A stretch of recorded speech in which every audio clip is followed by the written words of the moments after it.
A'udzubillah minasyaitonirrajim. Bismillahirrahmanirrahim. Alhamdulillahirabbil alamin. Assalatu wassalamu ala asyrafil anbiya'i wal mursalin wa ala alihi wa sahbihi ajma'in. Rabbi shrah sadri wa yassir li amri wahlul 'uqdatam min lisani yafqahu qawli. Kita panjatkan rasa syukur atas rasa nikmat yang telah diberikan kepada Allah oleh Allah kepada kita, sama ada nikmat itu berupa apa yang kita suka, apa yang dikatakan nikmat, atau yang berupa musibah. Semua ini adalah merupakan nikmat-nikmat yang Allah bekalkan untuk kita bagi menyemak diri kita sejauh mana kita merasa bahawa kita bersedia menerima apa saja anugerah dari Allah. Jadi sekali lagi kita ungkapkan Alhamdulillahirabbil alamin atas segala yang sedang dan akan diberikan, yang telah diberikan, kerana rasa syukur dan rasa terima kasih adalah merupakan satu daripada cara atau kaedah untuk menggamit nikmat-nikmat yang lain atau rezeki-rezeki yang lain. Ini pesan Allah, siapa yang bersyukur maka aku tambah, dan siapa yang kufur atau tidak bersyukur aku tarik, aku kurangkan, aku ketatkan. Maka sekali lagi mari kita ungkapkan Allahumma salli ala Sayyidina Muhammad juga sebagai tanda kita tidak pernah lekang untuk membangun cinta kepada Rasulullah sebagai hamba yang telah berkorban apa saja. Waalaikumsalam. Salmi apa Salina ke dah tak sempat. Waalaikumsalam semuanya kepada yang telah memberi salam. Zamzar Zurina juga waalaikumsalam, terima kasih kerana sudi bersama atau berteman dengan Umi petang ini. Salina, mudah-mudahan kita diberikan satu, pertama rasa kita tetap merasa kita adalah hamba Allah, tetap atau terus kekal membangun rasa sabar dengan segala cubaan-cubaan dan ujian-ujian yang dibekalkan oleh Allah kepada kita. Maka kita katakan kita sedang juga dilanda, kalau kata di Selangor, merupakan satu daripada tapak di mana Allah membekalkan kebekalan-bekalan ataupun rezeki-rezeki atau cubaan-cubaan, ujian-ujian yang tidak pernah dialami. Contohnya di Shah Alam sendiri, di tempat kawasan Umi, sepanjang Umi tinggal di sini. Terima kasih banyak Kamaruzzaman yang sudi menemankan kita bersama. Mudah-mudahan kita benar-benar merasa teman berteman atas kerana Allah, izin Allah, dan akhirnya kita sama-sama menempah tiket untuk mencari dan memburu redha Allah melalui husnul khatimah, insya-Allah. Jadi kita ambil kira sekali lagi, apakah bisikan-bisikan yang Allah nak bisikkan pada kita setelah kita dibekalkan dengan ujian-ujian yang namanya COVID-19 yang masih belum selesai. Walaupun sudah berusia lebih 2 tahun, maka kita harus sekarang ini, semalam kalau COVID-19 kita dah didatangkan dalam bentuk yang kita tak tampak punca-puncanya, yang kita tak tahu dari mana arah datangnya. Dan ini bila kita sudah mengalami yang hampir 2 tahun ini, kita masih lagi merasa bahawa hubungan kita dengan Allah belum kuat, hubungan dengan Allah belum ketat, kita masih boleh merasa bahawa kita berkuasa untuk mengubah kehidupan, sehingga coronavirus tidak membuat orang begitu insaf, tidak membuat orang merasa dia harus kembali balik kepada Allah, tidak membuat orang untuk tidak memfitnah, untuk tidak bergaduh, untuk tidak rasa dengki-mendengki, dan yang paling utama masih longgar hubungan dengan Allah walaupun sudah dibekalkan. Akhir Madiah, terima kasih kerana sudi bersama. Maka kita nak balik ingatkan kepada kita, sentuhan pertama yang Allah bekalkan dengan COVID-19, masih ramai lagi yang tidak merasa taat dengan Allah, malah sudah melanggar banyak SOP. Yang kita paling sedih apabila SOP di masjid masih diketatkan, sedangkan SOP di mal-mal, di tempat-tempat apa kita kata percutian, di tempat-tempat perkelahan tidak diambil pusing pasal SOP-nya. Maka Allah akhirnya menurunkan, setelah diujinya, Allah turunkan satu lagi ujian, satu lagi sentuhan untuk kita dikejutkan sekali lagi. Walaupun kawasan yang tidak pernah banjir, dan apa yang kita katakan hanya hujan dalam masa 2 hari melimpah-limpah, bukan saja air daripada langit tetapi juga air dari bumi. Maka dengan peristiwa ini, Umi teringat balik bagaimana Allah menciptakan banjir ketika di zaman Nabi Nuh. Sedangkan kawasan itu jauh dari laut, kawasan itu jauh dari pantai, kawasan itu katakan kita bangun balik kekuatan. Okay.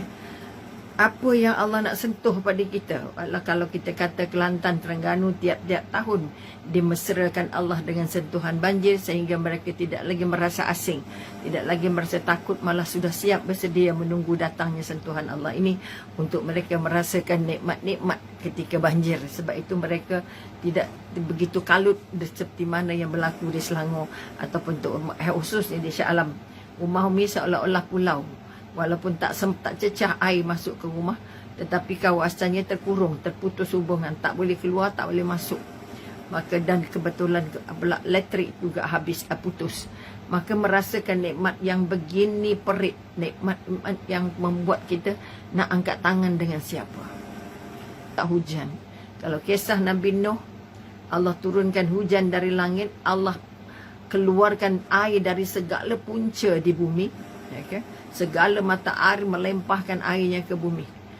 Maka kita katakan bukan macam sekarang ini kita kata di Shah Alam air laut melimpah masuk bersama dengan air hujan. Bayangkan katanya pasang besar hingga empangan terpaksa dibuka dan sebagainya. Maka sekali lagi mari kita sama-sama melihat.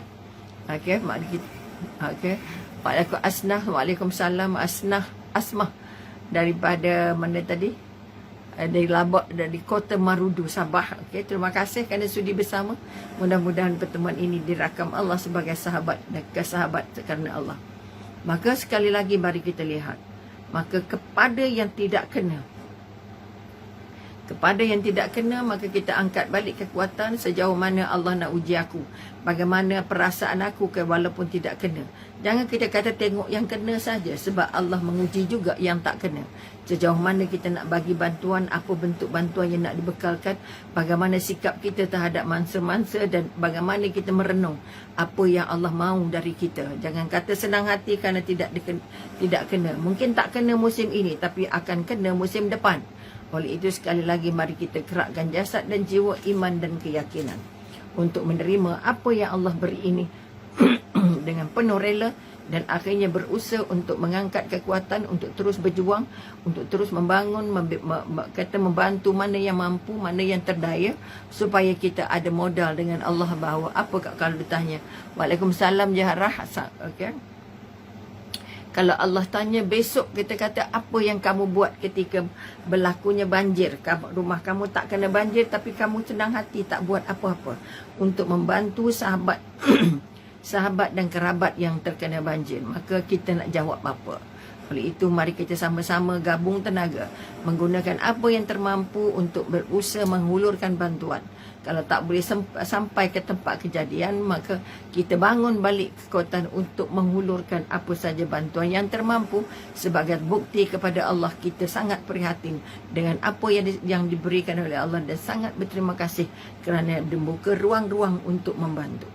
Kita membantu bukan untuk membantu mangsa. Kita membantu kerana kita nak membantu diri kita supaya tidak terkekal duduk dalam keadaan orang yang pentingkan diri sendiri, orang yang berada dalam keadaan kedekut, orang yang tidak suka bersedekah. Sedangkan bersedekah itu merupakan satu modal untuk ke syurga, kerana di syurga ada pintu-pintu sedekah. Maka kita nak bangun kekuatan, apakah pintu syurga yang kita kejar dalam situasi ini? Bagi pastinya lah, tidak lain tidak bukan kita turun padang kalau mampu, kalau boleh, kalau berdaya. Dan kalau tidak berdaya lagi, kita turunlah apa saja yang kita miliki untuk membolehkan kita. Okey, Riftah, nak jadi in your video. Yes, welcome. Maka kekuatan yang nak dibangun ialah kita merasa bahawa kita merasa. Waalaikumsalam Rifkah, minta maaf banyak. Terima kasih kerana sudi berteman pada petang ini. Maka kekuatan yang kita nak angkat ialah kekuatan bagaimana kita nak merasa terlibat. Saya sedih, saya tengok mangsa-mangsa yang rumahnya tenggelam, yang keretanya hanyut dan rumahnya sampai ke bumbung airnya, semua perabotnya rosak, semua barang-barangnya rosak, semua bendanya tidak dapat digunakan lagi. sedih kita kerana apa? Adakah sedih kita kerana kita kata kita sedih sebab barangnya rosak saja, tapi kita sedih bagaimana sentuhan Allah pada setiap orang berbeza. Ada yang sampai lutut, ada yang sampai pinggang, ada yang sampai bumbung. Sedangkan kita kata airnya sama. Inilah yang kita nak lihat, bahawa keadaan air itu sahaja menunjukkan bahawa Allah Maha berkuasa. Allah pilih siapa hak lutut, Allah pilih siapa hak pinggang, Allah pilih sampai hak apa kita katakan hak siling ataupun tenggelam ataupun hanyut. Okay, hartanya hanyut dan sebagainya. Maka ini merupakan satu bentuk untuk kita menangis. Oh, syukur Alhamdulillah. Saya jumpa Umi di Masjid Ibnu Abbas kuliah duha. Oh, syukur Alhamdulillah. Jangan jemu untuk berjumpa, kerana perjumpaan itu malah mengamarakkan rasa dekat dan mengamarakkan rasa saudara. Mudah-mudahan. Maka kita nak bangun balik kekuatan sekali lagi. Kita nak membangun balik bagaimana dekatnya kita dengan Allah.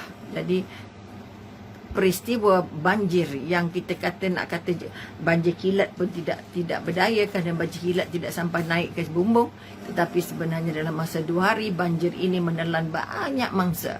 Sama bukan mangsanya manusia, tapi mangsanya harta benda. Ini nak menunjukkan bagaimana Allah nak lekangkan hati kita, dan supaya terlalu cinta dengan harta benda, terlalu fokus dengan harta benda, terlalu fokus dengan kesenangan dunia, dan akhirnya melupakan Allah. Maka Allah nak bantu kita. Maka saya memohon pada semua yang terlibat, pada saudara, kerabat dan sahabat, supaya terus mengangkat tangan kepada Allah, terus redha dengan apa yang digunakan Allah, dan mohon balik apa saja yang hilang untuk diganti dengan yang lebih baik. Sebab itu Allah pesan, siapa yang redha dengan apa yang aku ambil darinya, maka aku akan gantikan dia dengan yang lebih baik, dengan syarat mereka tetap kekal taat kepada aku, tetap kekal tauhidnya kepada aku, dan terus taat dalam apa keadaan sekalipun. Ini pesanan-pesanan yang akan pesanan-pesanan untuk kita yang sedang menonton peristiwa, terlibat dalam peristiwa, dan yang paling utama kita bergabung tenaga bagaimana untuk merasakan bahawa kita adalah bersaudara. Okey. Maka hari ini kita nak menyambung, kita main sambung-sambung jadi sebab-sebab untuk kita bagaimana nak memburu husnul khatimah. Yang sudah kita bincangkan yang pertama, yang hari ini kita nak bincang yang kedua. Iaitu kita katakan apa syarat kedua. Pertama kita kata tauhid, rasa dekat dengan Allah, yakin dan teguh dengan Allah dalam apa keadaan sekalipun. Dalam keadaan susah atau dalam keadaan senang. Dalam keadaan kita sakit ataupun dalam keadaan kita sihat. Dalam keadaan kita lapang atau dalam keadaan kita kelang kabut. Maka kita kata ketauhidan kita dengan Allah tidak boleh diganti dengan apa-apa, tidak boleh kurang, malah harus bertambah. Supaya tidak lagi menduakan Allah, tidak lagi merasa Allah sekejap ada, sekejap tak ada, dan tidak lagi merasa pertolongan Allah itu sulit dan sebagainya. Maka orang yang layak untuk mendapat husnul khatimah ialah orang yang terus menjaga hubungannya dengan Allah dengan sekental-kentalnya dalam apa keadaan sekalipun. Yang kedua, kita kata Allah Subhanahu Wa Taala berfirman dalam surah Al-Imran ayat 102. Okey, apa yang dikatakan ketakwaan. Hai orang-orang yang beriman. Okey. Hai orang-orang yang beriman. Maka orang-orang yang beriman saja yang layak untuk dapat husnul khatimah. Yang tidak beriman, tidak. Sebab itu kita tidak boleh ambil pukul rata. Siapa yang mati dalam wabak, maka dia adalah husnul khatimah. Tidak.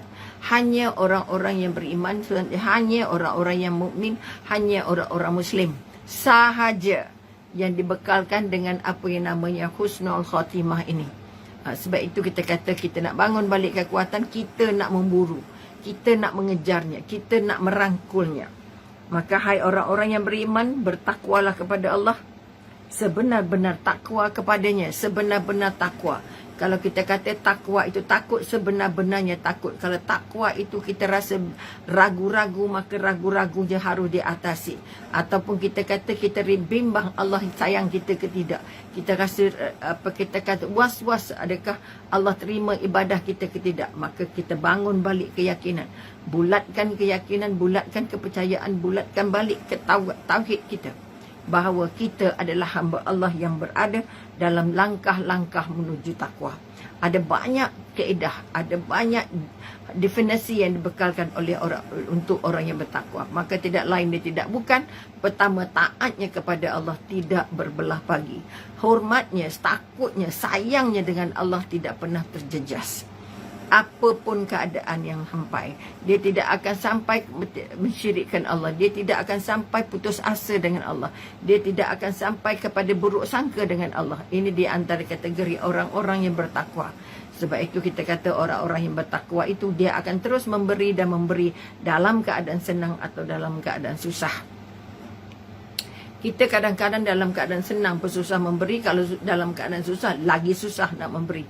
Maka mari kita baiki ketakwaan kita. Siapa yang ingin meraih takwa, maka dia harus senang memberi pada waktu senang dan juga pada waktu susah. Ataupun kita kata takwa itu dikaitkan dengan sedekah, dikaitkan dengan apa kita kata sabar. Maka sabar itu, sabar dan syukur merupakan dua ciri orang-orang yang layak untuk masuk ke syurga Allah. Bila orang yang layak masuk ke syurga Allah bermakna dia terkategori kepada orang-orang yang bertakwa. Iaitu orang yang saja sabar melalui apa saja ujian yang Allah berikan. Apa saja kesulitan yang Allah berikan. Apa saja cabaran yang Allah berikan.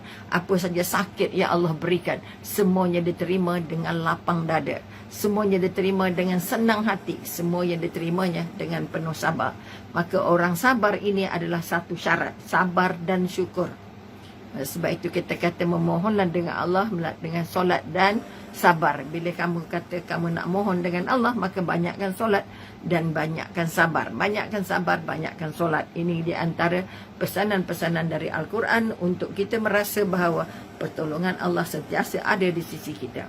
Maka orang yang bertakwa tadi sekali lagi orang yang senang memaafkan. Itu juga dikatakan orang bertakwa. Maka orang yang sentiasa berwaspada dengan tindakannya, dengan perbuatannya. Sebab kata Sayyidina Umar, orang yang bertakwa itu seperti berjalan di atas jalan-jalan yang berduri. Dia akan melangkah dengan penuh teliti supaya dia tidak terpijak dengan duri-duri. Bermakna dia berjalan dalam penuh-penuh berhati-hati. Begitu juga orang bertakwa akan bertindak atau beramal atau beraksi dalam bentuk yang tidak apa yang kita katakan terus mengaitkan apa yang dilakukannya dengan bimbingan Allah. Sehingga dia tidak terjebak kepada perkara-perkara mungkar yang dimurkai Allah. Itu kita kata ketiga orang yang sentiasa orang bertakwa ialah orang yang sentiasa bertaubat. Orang yang sentiasa bertaubat, waalaikumsalam, duka Syarif kerana sudi bersama atau teman berteman petang ini.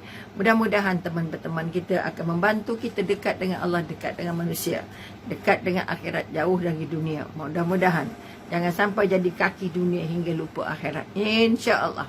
Jadi sekali lagi kita kata orang yang bertakwa itu selain daripada tadi orang yang paling mudah bersedekah, orang yang paling mudah memaafkan, ya, orang yang paling mudah memaafkan. Dan antara ada banyak ciri-ciri orang-orang yang bertakwa ini. Yang mana-mana yang sempat dengan waktu yang ada, orang yang bertakwa adalah orang yang paling senang memaafkan. Dia tidak akan jumpa dendam, tidak jumpa sakit hati, tidak jumpa apa-apa yang melukakan. Maka dia akan menjaga silaturahmi, dia akan menjaga hubungan ukhuwah dan sebagainya. Kerana dia sangat mudah memaafkan kesalahan orang lain kepadanya. Selain daripada tadi, pertama kita kata dia suka bersedekah, kedua dia suka memaafkan, ketiga dia suka bertaubat, keempat dia menjalin silaturahmi. Maka silaturahmi juga merupakan satu ciri orang-orang yang dikatakan termasuk dalam kategori orang apa kita kata orang-orang yang kita katakan bertakwa. Okey Rafi'ah, terima kasih. Alhamdulillah. Waalaikumsalam. Terima kasih teman-teman petang ini. Maka dikata orang beriman yang benar-benar takut, benar-benar bertakwa. Bila benar-benar dia tidak akan melawan Allah di mana pun dia berada, apa pun dia buat, dengan siapa pun dia berada. Dan jangan sekali-kali kamu mati. Jangan sekali-kali kamu mati melainkan dalam keadaan beragama Islam. Ini satu daripada tanda orang bertakwa. Iaitu kita kata dalam Al-Quran Al-Imran, okay, ayat 102 tadi. Maka untuk menjaga, untuk meraih husnul khatimah, kita harus sentiasa merasa berada dalam pengawasan Allah. Okey, kemudian kita katakan Allah berfirman lagi dalam surah Al-Baqarah 197. Surah Al-Baqarah Allah juga menegaskan berbekallah, okey. Berbekallah, dan sesungguhnya sebaik-baik bekal adalah, okey, adalah takwa, dan bertakwalah kepadaku hai orang-orang yang berakal. Orang yang berakal bermakna orang yang berilmu. Kalau kita tidak mampu menjaga ataupun mengurus kehidupan mengikut apa yang Allah tentukan, kalau kita tidak menambah ilmu. Sebab itu orang yang bertakwa, orang yang sentiasa menggunakan, memasukkan ilmu ke dalam fikirannya agar akalnya benar-benar tajam. Supaya akalnya benar-benar boleh dipimpin Allah. Dia tidak mengikut hawa nafsu, tetapi mengikut apa yang disuratkan oleh Allah dalam Al-Quran dan hadis, dan juga apa yang ditinggalkan oleh ulama-ulama kita. Maka sekali lagi kita nak bangun kekuatan. Ini merupakan sebab kesalahan-kesalahan dihapuskan dan dosa-dosanya diampun. Orang yang meraih diri sebagai tahap orang bertakwa tadi, pertama orangnya kita kata suka bersedekah, orangnya kita katakan suka mengampun, suka banyak bertaubat, 3 orang yang suka memaafkan, orang yang mendirikan ibadah kerana Allah semata-mata. Kemudian takwa juga termasuk satu sebab utama yang menghantar seorang mukmin kepada husnul khatimah. Pertama, takwa membuatkan kita layak masuk ke syurga, dan itu setelah kita berada di akhirat. Tetapi takwa juga ataupun rasa dekat dengan Allah ini juga membekalkan kita proses-proses untuk mendapat ampunan. Okey. Allahu akbar, minta maaf banyak.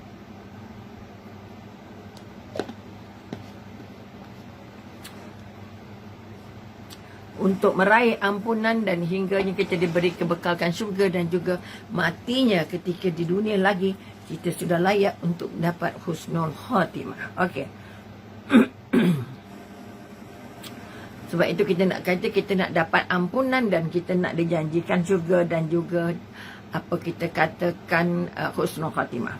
Allah berfirman lagi dalam surah Al-Anfal. Surah Al-Anfal ayat 29 yang bermaksud, hai orang beriman. Ini orang beriman. Ingat, kita kena kuatkan iman. Kita nak layak jadi orang beriman. Nak dipanggil sebagai orang beriman. Okey, bukan sekadar orang Islam semata-mata. Orang beriman ialah orang yang mengangkat kekuatan rukun Islam dan rukun iman serentak dalam setiap kehidupannya. Wahai orang-orang yang beriman, jika kamu bertakwa kepada Allah, nescaya Dia akan memberikan kepadamu Furqan, pembeza. Dia akan bagi tahu kita yang mana salah, yang mana benar. Dia akan bagi tahu, bimbing kita untuk memikirkan ini benar, ini tak benar. Pembeza ataupun Furqan. Dan menghapuskan segala kesalahan-kesalahan. Okey. Dahlah kita dapat bimbingan, kemudian dihapuskan kesalahan-kesalahan, dan diampun dosa-dosa, dan Allah mempunyai kurnia yang besar-besar. Kalau semua dosa sudah diampun, maka sudah pasti kita dapat syurga di sana, dan kehidupan di sininya lebih mudah. Waalaikumsalam, Rosa Hasniza. Nama Ros Hasniza. Terima kasih banyak. Waalaikumsalam kerana sudi bersama petang ini. InsyaAllah kita diberikan Allah kekuatan.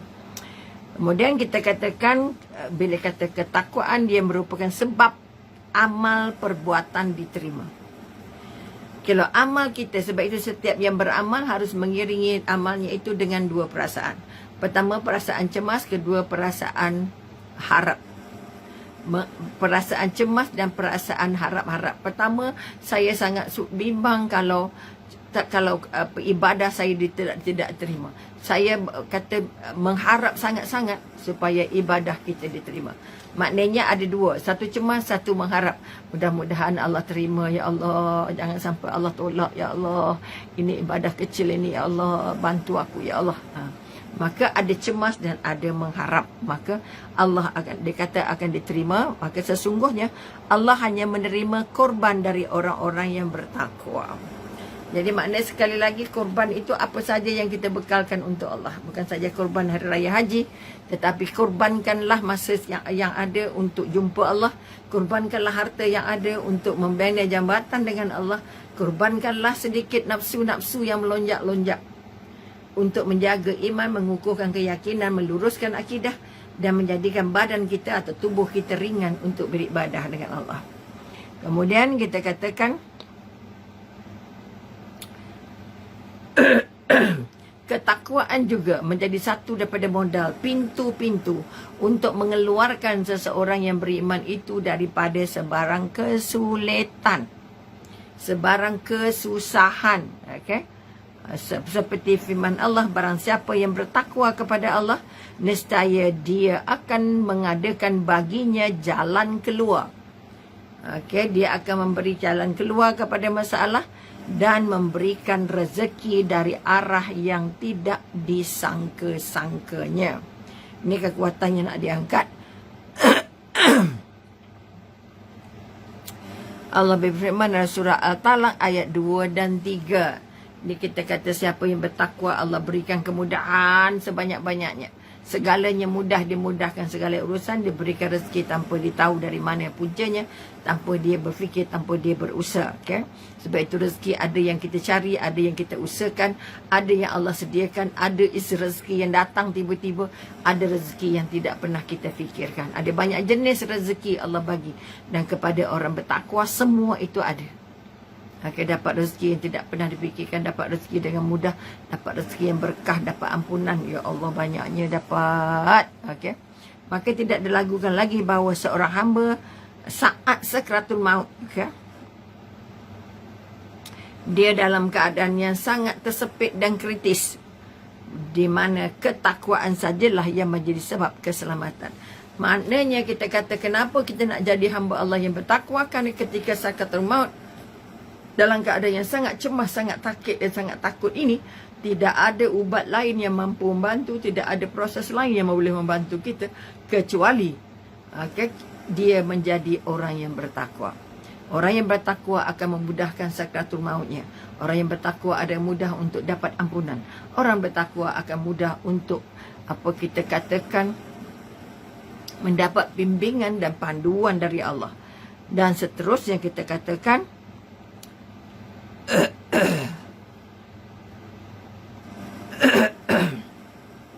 ketakwaan menjadi sebab dimudahkan sakratul maut. Kalau semua kehidupan sudah mudah, rezeki sudah mudah, maka sakratul mautnya tetap mudah. Sebab itu kita jangan terus tinggal ataupun jangan pernah tinggal doa Allahumma hwin alaina fi sakaratul maut. Kerana saat itu saat paling sakit, saat paling cemas, saat paling menakutkan. Maka orang yang bertakwa adalah orang yang diberi bantuan oleh Allah ketika berada dalam sakratul maut. Maka bila bantuan Allah melimpah, maka kita memang layak untuk mendapat husnul khatimah. Okay? Kalau kita melihat firman Allah, kata dalam surah Al-Talaq ayat 4, okay? Dan sesiapa yang bertakwa kepada Allah, nescaya Allah menjadikan baginya kemudahan dalam urusannya. Ya Allah, urusan dalam kehidupan di dunia dan urusan dalam kehidupan di akhirat. Begitu banyak sekali bekal-bekal yang tersembunyi, ataupun kita kata cerita-cerita yang tersembunyi, ya Allah simpan dalam tajuk orang yang bertakwa ini. Sebab itu kita tidak siapa yang tidak. Dan siapa yang bertakwa kepada Allah, nescaya Allah menjadikan baginya kemudahan-kemudahan.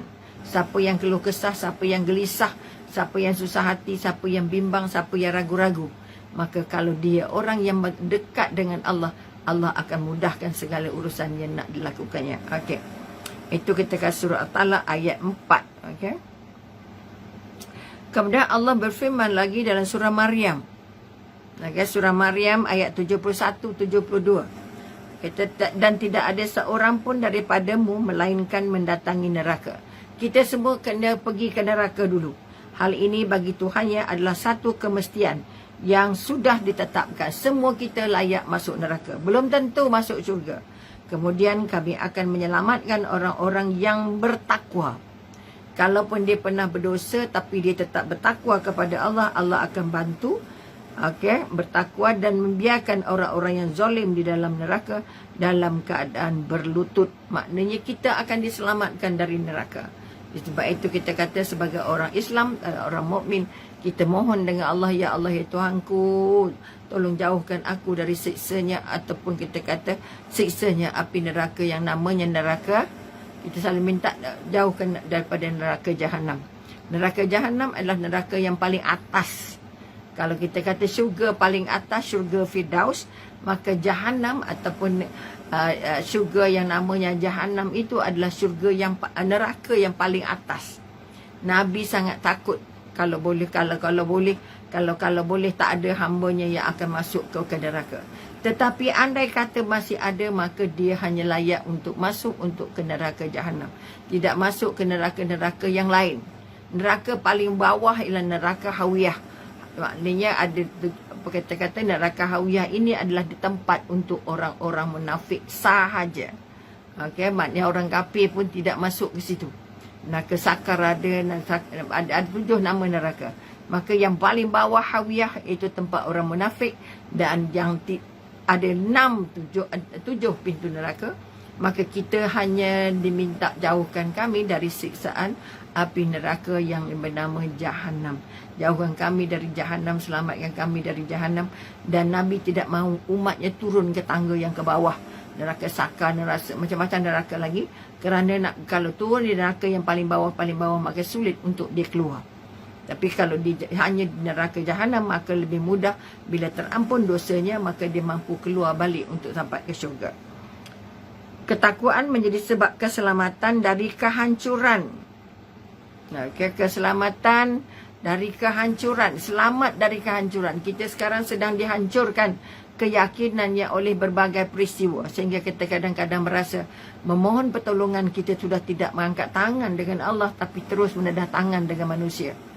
Sekarang ini kita kata sedang berlaku peristiwa banjir, maka kita jarang-jarang dapat menangis dan menedah tangan dengan Allah. Ya Allah, tampunglah balik air-air ini supaya tidak terus turun dari langit-Mu. Ya Allah, wahai bumi, sedutlah semua air-air yang sedang melimpah di atas bumi untuk kami mampu untuk berusaha balik sebagai biasa.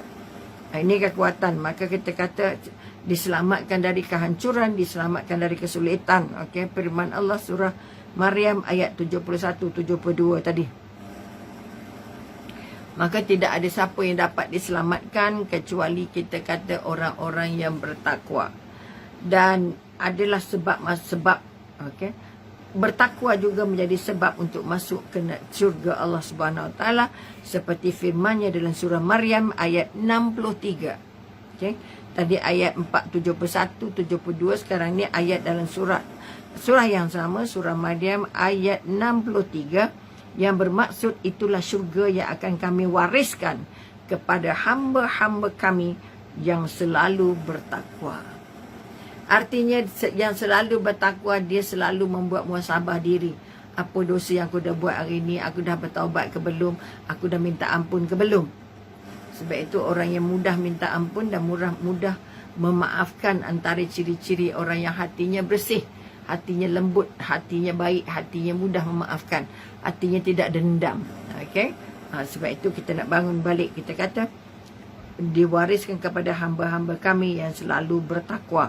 Maknanya syurga itu untuk mereka yang bertakwa. Kalau kita sudah dijanjikan bertakwa itu masuk syurga, kita mengharapkan kematian kita dalam keadaan matinya husnul khatimah. Okey, ini kekuatan-kekuatan yang kita nak pegang, yang kita nak genggam, yang kita nak angkat. Okey, maknanya kita katakan kekuatan yang kita nak. Kalau kita mengikut Hafiz Ar-Rajab, Hafiz Ibn Rajab Al-Hambali mengatakan dalam Jami' Al-Ulum wa al-hakam, asal takwa adalah bahawa seorang hamba menjadikan dirinya dan siapa yang ditakutinya dan diawasi suatu pelindung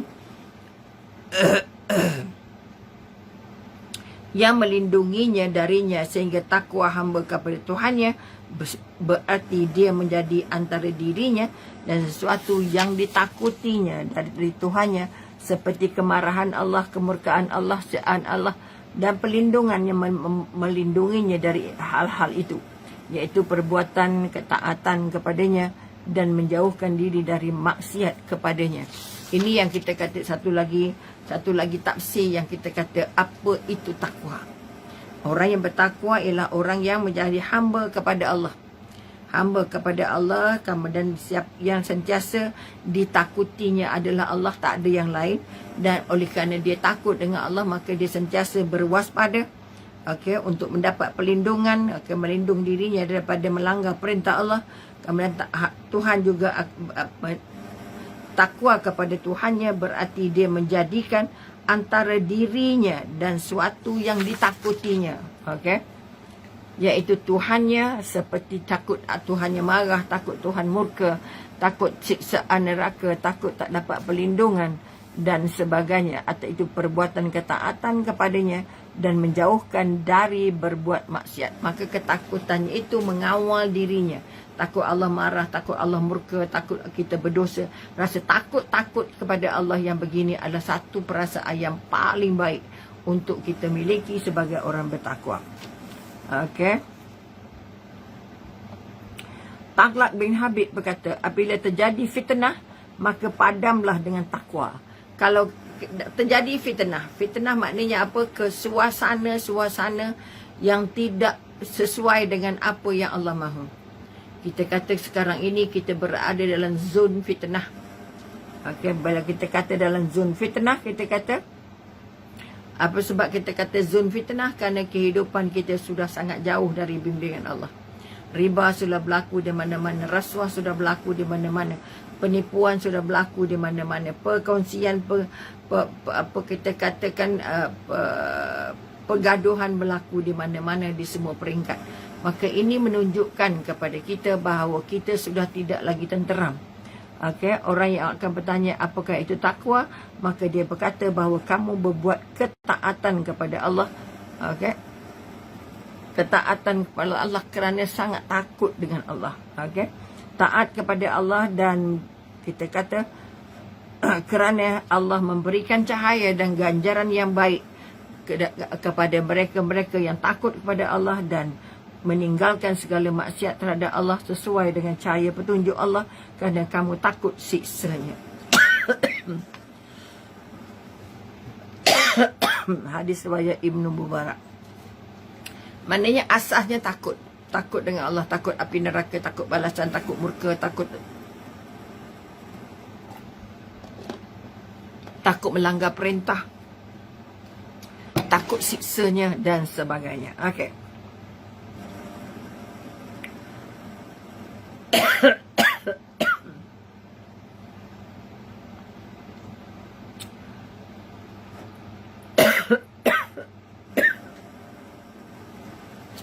Kemudian kita katakan daripada Ibnu Al-Mu'taz mengambil makna penting dari segi takwa. Apa makna orang bertakwa? Orang yang nak melatih diri untuk bertakwa, untuk jadi orang bertakwa, pertama tinggalkan dosa-dosa. Tinggalkan semua dosa yang kecil ataupun yang besar. Yang kecil maupun yang besar. Kerana sebab itulah takwa berlaku seperti berjalan pada tanah-tanah yang berduri. Sebagai tadi yang bercakap, dia hati-hati terhadap apa yang dilihatnya dan tidak meremehkan hal-hal kecil. Sesungguhnya gunung itu mulanya kecil-kecil sahaja. Jangan ambil mudah dosa-dosa kecil. Ini dosa kecil je kot. Dah. Dosa kecil bila dia kumpul banyak-banyak, dia jadi gunung juga. Maknanya dia tetap merupakan jadi dosa yang besar. Maka orang yang bertakwa ialah orang yang tinggalkan dosa yang kecil atau yang besar. Kerana apa? Takwa kerana bertakwa itu menjadikan kita sentiasa berwaspada. Maknanya kita kata takwa yang diberikan adalah seperti yang dalam firman Allah di Al-Imran ayat 102. Bertakwalah kepada Allah sebenar-benar takwa kepadanya. Maka katakanlah itulah taat kepada Allah sehingga tidak melakukan segala maksiat terhadapnya dan sentiasa mengingatinya hingga tidak lupa walaupun sesaat. Akhir darinya bersyukur kepadanya, syukur alhamdulillah, dan sehingga tidak ingkar nikmat-nikmatnya. Ini di antara makna-makna bertakwa yang kita nak pegang. Maka kita kata pertama kita rasa apa tadi? Mana dikata kita rasa kita tidak lagi. Pertama dia taat dengan Allah. Dalam apa keadaan solat tidak akan ditinggalkan. Yang halal tidak, yang haram tidak akan dipegangnya walaupun lapar. Jangan janji ambil dapat sampai dapat. Janji dapat tak kira halal ataupun tak halal. Maka secara keseluruhan orang bertakwa itu ialah orang sentiasa mentaati perintah Allah, meninggalkan larangannya. Okey, kemudian sehingga dirinya jauh dari maksiat. Okey, maksiat terhadap Allah, maksiat terhadap manusia, maksiat terhadap Allah. Yang paling penting dia tidak bermaksiat dengan Allah, bermakna dia tidak melanggar larangan Allah. Dan dia juga mengingati Allah, artinya zikirnya tidak pernah luak, tidak pernah lekang dari bibirnya. Kemudian dia tidak lupa, artinya bila tidak lupa maknanya tidak pernah cuai dengan apa yang Allah perintahkan. Dan paling besar dia sentiasa bersyukur atas segala nikmat yang Allah berikan, sehingga dia tidak pernah menjadi orang yang kufur nikmat atau ingkar dengan nikmat-nikmat yang Allah bagi. Maka kali ini nikmat yang Allah bagi adalah nikmat banjir, nikmat COVID-19. Inilah nikmat yang harus kita pegang dan genggam baik-baik. Okey. Jadi sekali lagi, Waalaikumsalam, Saimah. Maka kekuatan yang nak dibangun ialah kita kata, kita sentiasa menjadikan diri kita orang pertama yang dekat dengan Allah, yang mahu mengikut perintah Allah, tidak lagi, ataupun kita kata tidak lagi melakukan maksiat, akhirnya menjaga diri untuk tidak terjebak kepada dosa, sama ada dosa besar atau dosa kecil. Ini di antara, atau kita kata, hadis riwayat Hakim. Mudah-mudahan kita terus diangkat Allah untuk menjadi seorang hamba Allah yang benar-benar layak digelar sebagai seorang yang bertakwa, sehingga layak untuk mati dalam husnul khotimah. Jadi sekali lagi terima kasih pada perhatian. Mohon maaf atas tak kena di mata dan di hati. Yang cantik hadiah dari Arimik dan di hati. Yang cantik hadiah dari Allah, yang tak cantik atas kelemahan Umi sendiri. Maka Umi doakan semua ahli keluarga saya petang terus berusaha dengan sekuat tenaga untuk melayakkan diri masuk ke dalam orang yang mendapat pingat yang namanya takwa, kerana dijanjikan ampunan, dijanjikan syurga, dijanjikan kemudahan dan diberikan rezeki tanpa kita ketahui, dan akhir sekali dijanjikan kita layak untuk mendapat husnul khatimah kerana dosanya sudah terampun. Amin amin ya rabbul alamin.